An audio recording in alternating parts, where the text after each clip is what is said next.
Hello family जय जगन्नाथ। तो आज मुझे आपको शिखेबी क्षीर सरु आम केमती घरे घी प्रस्तुत करिपरिबा। तो ये मुझे प्रथम रेफ्रिजरेटर रु काढ़िकिना अध घंटा सर को बाहर रखिदेली।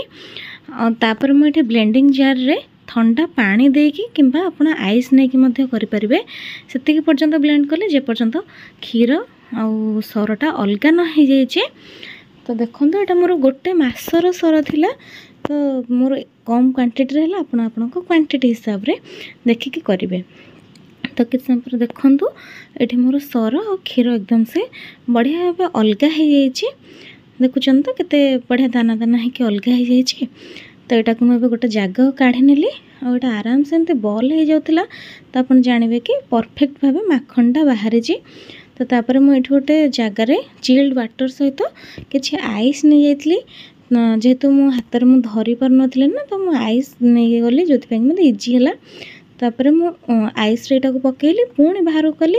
ये भाया प्रोसीजर रे मुझे 3-4 थर कली। तापर हाथ में स्क्वीज करी चिपुड़ी रखली। आपड़ ये समय जब आपको बटर चाहूथे ना रेफ्रिजरेटर कर बटर रखिपारे। तापर देखो मुझे कड़े गोटे गरम कर कड़े बढ़िया से गरम हो गला परे मुई बॉलटा को कड़े ऐड करदेली। तापर देखो बढ़िया से मेल्ट हवा को लगिला। तो मेल्ट है धीरे धीरे धीरे धीरे पूरा मेल्ट है।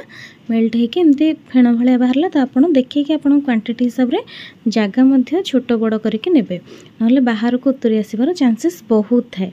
तापर बहुत समय एमती कलापर कलर चेंज होगा, धीरे धीरे कलर चेंज है। तापर देखो तेल बढ़िया से रिलीज होगा, सॉरी घी रिलीज होगा। ये फेण गुड़ाक अच्छी ना, यहाँ किसी समय पर देखिए छेना भाया छिड़ला भाया हो। तो देखो ये केमती माने ताको कंटिन्यूअसली स्टोर कर चलिए, नहले काले माने एमती बसिक पोड़ी जीवो।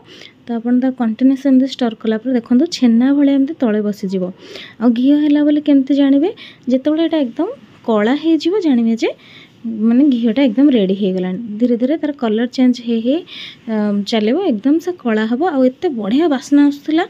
मु तो घी खाएनी किंतु जेहेतु बनाऊली ना मत भल बास्ना आसूला। गोटे मास सरु मत ये 250-300 ml पर्यंत घी मोर रेडी हो जाता। आपण को मोर रेसिपीटा केमती लगे मत निहाती जनइबे। आ लाइक शेयर सब्सक्राइब करने को तो जमार भूलिबेनी। Thanks for watching, love you all.